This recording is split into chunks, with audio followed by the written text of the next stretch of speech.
saatnya kita mengingat kembali dan berefleksi. Hari ini kita telah belajar apa itu energi geotermal dan panas bumi.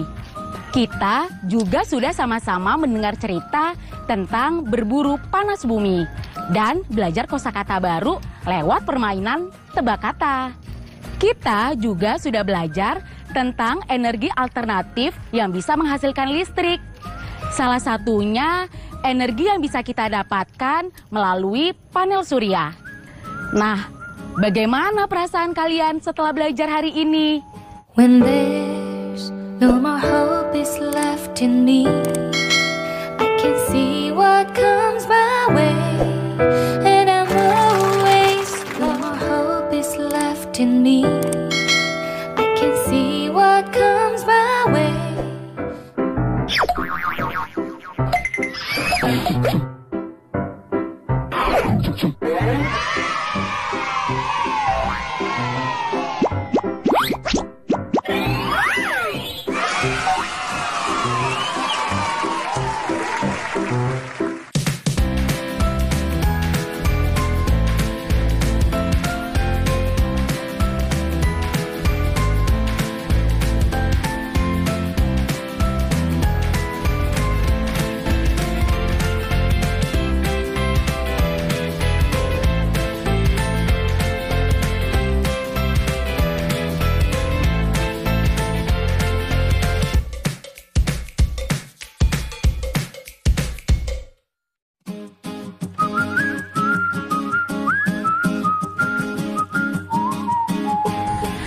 Selamat pagi teman-teman kelas 5 di seluruh Nusantara. Bagaimana kabar kalian hari ini? Sudahkah kalian berolahraga? Kalau belum, sempatkan diri untuk berolahraga ya. Apalagi kalau matahari secerah ini. Hari ini kita masih lanjut belajar tentang energi. Kalau kemarin kita membahas tentang energi panas matahari, kalau sekarang kalian mau tahu? Siapkan dulu ya buku tulis kalian dan tetap belajar bersama Kalisa. Sebelum mulai belajar, kita berdoa dulu yuk menurut kepercayaan kita masing-masing. Berdoa dimulai. Nah, sebelum Kak Lisa menjelaskan lebih lanjut apa itu energi panas bumi, kita sama-sama dengar dan lihat yang berikut ini yuk. Ayo membaca. Berburu energi panas bumi. Aduh, perempuan bercelana panjang penuh kantong itu segera berpegangan pada batu besar di sampingnya. Ketika ia hampir saja tergelincir karena menginjak batuan berlumut. Dua laki-laki bertopi bundar di belakangnya tak memedulikannya.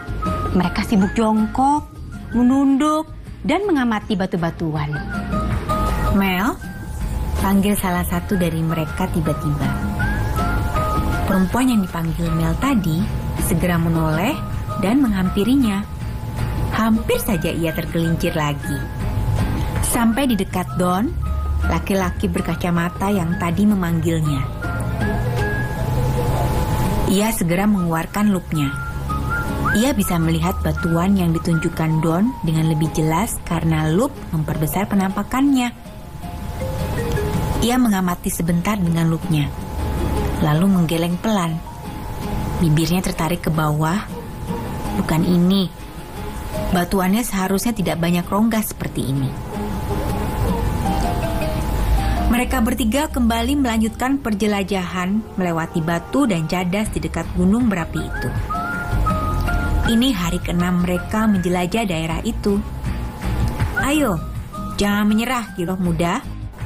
Mel berteriak sambil mengempalkan tangannya ke udara. Kita akan menemukannya, teriaknya lagi. Dua temannya yang berjalan di belakangnya menarik bibir mereka ke bawah dan kulit dahi mereka ke atas sambil menahan tawa. Ian, laki-laki berkaus hijau yang satu lagi, tiba-tiba mengangkat teropong kecilnya. Ia menunjuk ke arah utara. Mel dan Don mengangguk lalu segera melangkah mantap menuju arah yang ditunjuk Ian. Sampai di titik yang tadi ditunjuk oleh Ian, Mel berjongkok dan mengais tanah dan batuannya. Ia memegang dan meraba beberapa batu, lalu mengulurkannya pada Don. Don memegang dan meraba batu itu, lalu mengulurkannya pada Ian. Ian mengangguk. Mel mengeluarkan loopnya lagi, lalu mengamati batu-batu itu satu persatu. Batu-batu ini cukup panas. Pori-porinya juga rapat. Sepertinya kita sudah dekat. Don dan Ian mengangguk bersamaan. Kita pasti bisa. Mereka mengacungkan tinjunya ke udara bersamaan. Mel tertawa terbahak. Ayo, jalan lagi, ajaknya. Mel berdiri di atas salah satu batu besar yang cukup tinggi. Ia memicingkan matanya yang lebar, melihat ke arah satu titik tak jauh dari situ. Ia mengambil teropongnya untuk mengamati titik itu. Ia menurunkan teropongnya, lalu memicingkan matanya. Selanjutnya, ia mengamati titik itu lagi dengan teropongnya. Tak lama kemudian ia tersenyum lebar. Sepertinya kita sungguh-sungguh dekat, katanya sambil menoleh ke arah Don dan Ian yang masih sibuk mengamati segala arah.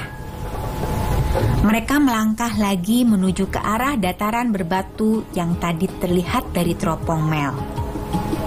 Tampak asap tipis mengepul di sana. Kita pasti bisa. Kini, ketiganya mengepalkan tinju mereka ke udara sambil melangkah pasti. Sedikit lagi mereka akan menemukan sumber energi panas bumi untuk digali. Nah, setelah membaca cerita tadi, Kak Lisa punya beberapa pertanyaan nih. Tulis jawabannya di buku kalian masing-masing ya. Pertama, apa yang sedang dilakukan mereka di tempat itu? Ya, mereka sedang mencari sumber energi panas bumi. Pertanyaan selanjutnya, apakah menurut kalian pekerjaan yang mereka lakukan itu berguna? Jelaskan alasan kalian ya. Oke, mereka adalah geolog. Tentu saja pekerjaan mereka berguna untuk menemukan dan mempelajari tentang struktur bumi dan pemanfaatannya. Seperti misalnya menemukan sumber energi yang terkandung dalam bumi agar bisa dimanfaatkan oleh manusia dalam kehidupan. Nah, terakhir, bagaimana kalau tidak ada orang-orang yang mau mempelajari tentang hal yang dilakukan dalam tokoh seperti yang diceritakan tadi? Ya, tentu saja kita akan sulit menemukan sumber energi yang bermanfaat sehingga aktivitas manusia bisa terhambat. Nah, kalian sudah menulis jawabannya di buku kalian masing-masing kan? Sekarang Kak Lisa mau memenuhi janji Kak Lisa untuk menjelaskan lebih lanjut apa itu energi panas bumi.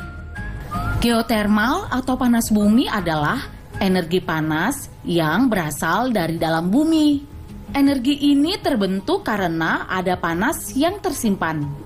Di permukaan bumi, sistem geotermal dicairkan oleh munculnya mata air panas, fumarole atau lubang pada kulit bumi yang mengeluarkan uap dan gas, tanah beruap, serta batu-batuan yang telah berubah oleh proses reaksi dengan air panas.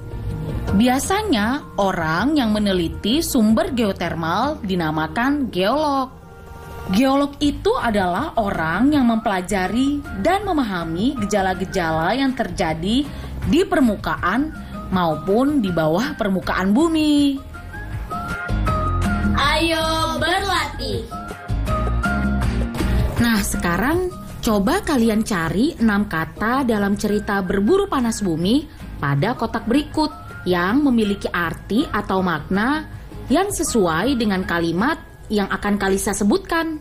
Kalian bisa menuliskan jawabannya di buku kalian, lalu cari katanya dalam kotak. Sudah siap? Yang pertama, orang yang mempelajari dan memahami gejala bumi adalah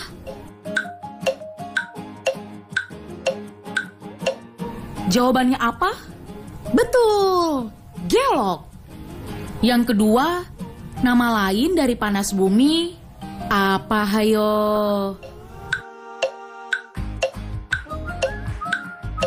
Sudah tahu jawabannya? Apa? Lahar. Bukan, teman-teman. Yang betul, geotermal. Selanjutnya, apa nama alat untuk melihat barang yang jauh-jauh?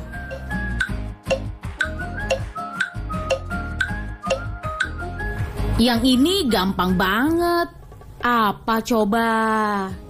Ya, betul. Teropong. Nah, sekarang apa namanya benda yang padat tapi bukan logam?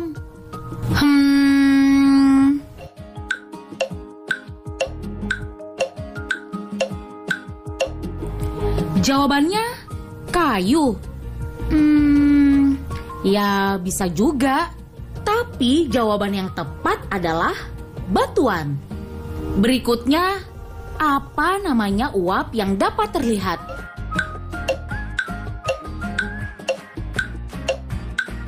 Gampang kan yang ini? Ya, betul. Jawabannya adalah asap. Nah, yang terakhir nih teman-teman. Disebut apakah membuat lubang di tanah? Ini mudah banget.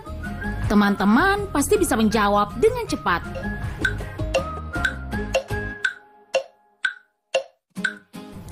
Jawabannya adalah betul, menggali.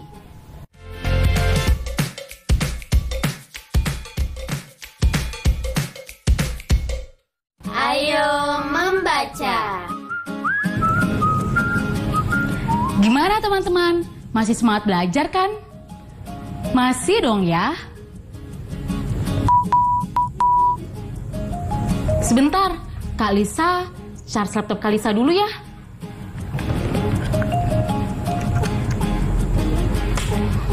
Loh, jangan-jangan mati lampu. Nah kan, mati lampu. Ini dia nih pentingnya punya energi alternatif sebagai sumber daya yang bisa menghasilkan listrik di rumah kita. Nah, kemarin kan kita sudah belajar bagaimana cara untuk menghasilkan listrik. Kalian masih ingat kan? Coba kita runutkan satu-satu ya. Yang pertama, ada bahan bakar minyak. Bahan bakar minyak menghasilkan tenaga untuk menggerakkan generator sehingga menghasilkan listrik. Batu bara dibakar menghasilkan uap yang kemudian digunakan untuk menggerakkan turbin sehingga menghasilkan listrik dan dikenal sebagai pembangkit listrik tenaga uap atau PLTU. Ada pula yang menggunakan panel listrik dan dikenal sebagai pembangkit listrik tenaga air atau PLTA. PLTA memanfaatkan tenaga air yang dikumpulkan pada bendungan besar, lalu dialirkan untuk memutarkan turbin sehingga menghasilkan listrik. Nah, terus gimana kalau arus air tidak sederas arus air di bendungan? Ternyata arus air yang lebih kecil tetap bisa dimanfaatkan untuk menggerakkan kincir air dan menghasilkan listrik, tetapi dalam jumlah yang lebih sedikit.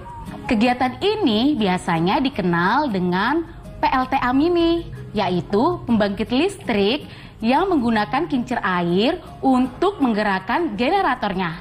Nah, ini dia nih gambar PLTA mini.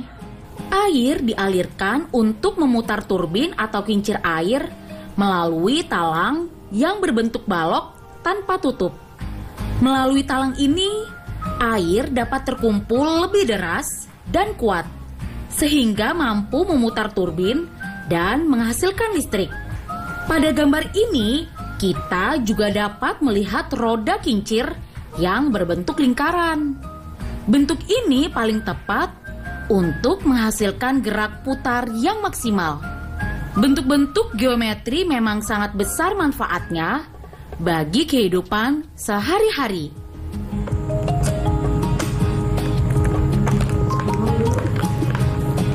Nah, kayaknya Kak Lisa mau numpang charge laptop Kak Lisa deh di rumah Om Kak Lisa.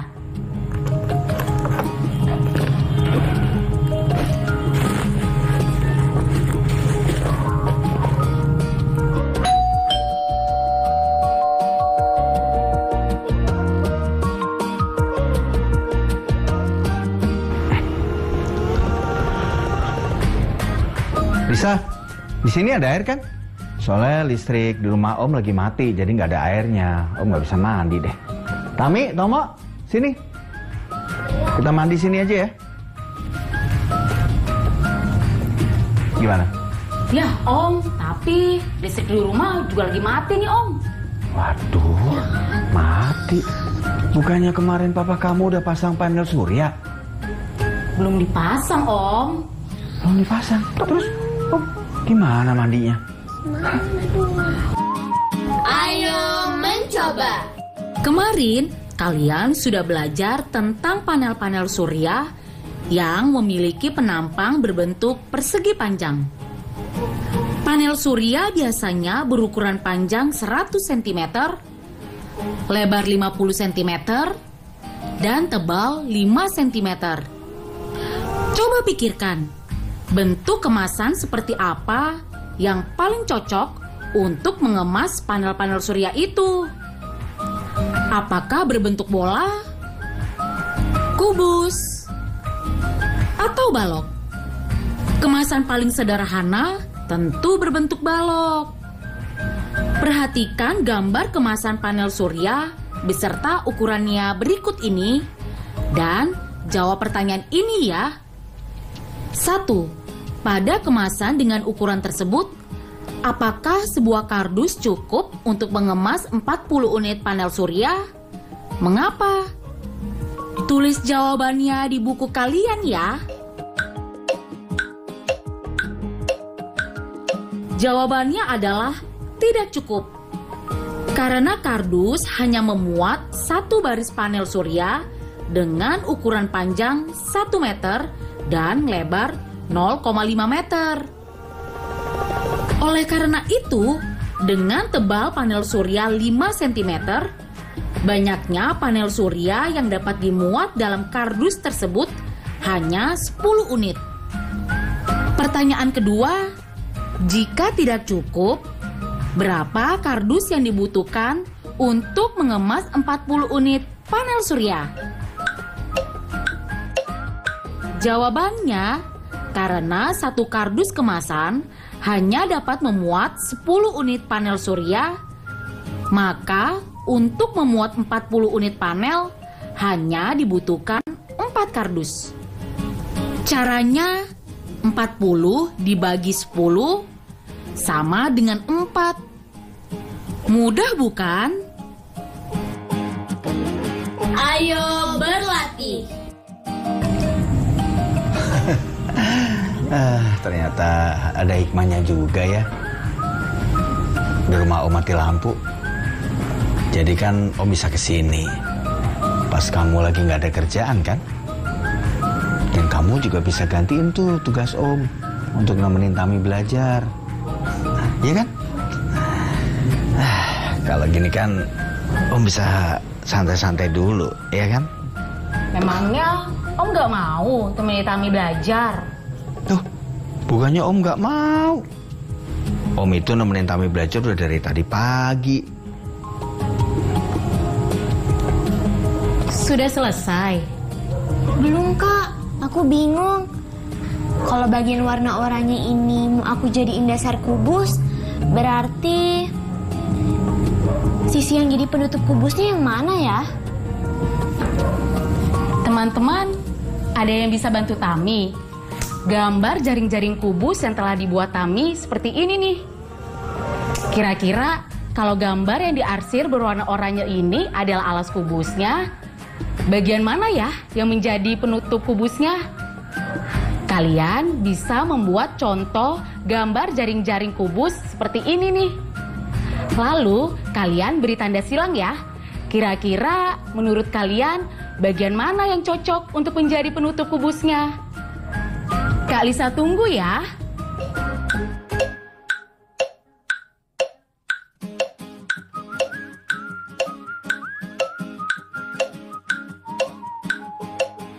Sudah. Hebat. Nah, teman-teman, Tami sudah berhasil membuat jaring-jaring kubusnya nih. Seperti ini gambarnya. Yeay, tugas aku selesai semua. Makasih Kak Lisa. Sama-sama ya. Sekarang gantian kalian bantuin kakak ya. Bantuin apa Kak? Pasti seru. Sekarang ikut kakak ke halaman belakang yuk. Proyek kreatif minggu ini.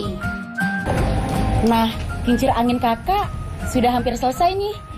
Sekarang kalian bantuin kakak ya untuk ngecatnya lagi. Nah, kakak sudah siapkan kuas dan catnya. Siap, aku suka ngewarnain. Nah, buat teman-teman di rumah juga bisa mencobanya ya. Kalian bisa minta tolong kakak, orang tua, atau wali kalian untuk memotong kaleng dan memasangnya di kerangka kincir. Setelah itu, kalian juga bisa mewarnainya agar hasilnya lebih menarik. Selamat mencoba! Refleksi. Sampai juga kita di akhir pembelajaran hari ini. Sekarang saatnya kita mengingat kembali dan berefleksi. Hari ini kita telah belajar apa itu energi geotermal dan panas bumi. Kita juga sudah sama-sama mendengar cerita tentang berburu panas bumi dan belajar kosakata baru lewat permainan tebak kata. Kita juga sudah belajar tentang energi alternatif yang bisa menghasilkan listrik. Salah satunya energi yang bisa kita dapatkan melalui panel surya. Nah, bagaimana perasaan kalian setelah belajar hari ini? Apakah kalian senang? Atau kalian sedih karena masih bingung? Jangan bersedih ya, karena kalian masih bisa untuk terus berlatih dan belajar. Jangan putus asa, tetap semangat, dan jangan lupa berdoa ya. Sampai jumpa!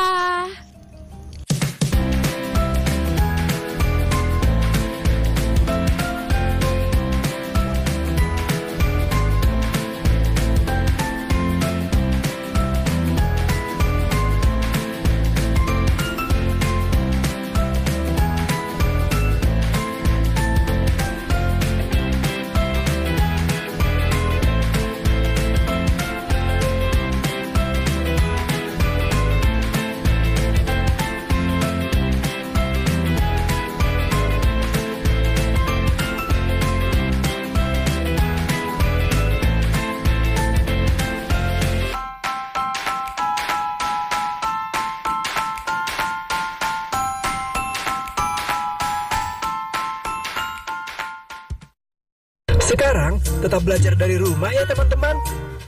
Jaga jarak, rajin cuci tangan, dan pakai masker agar kita mencegah penyebaran COVID-19. Sampai jumpa.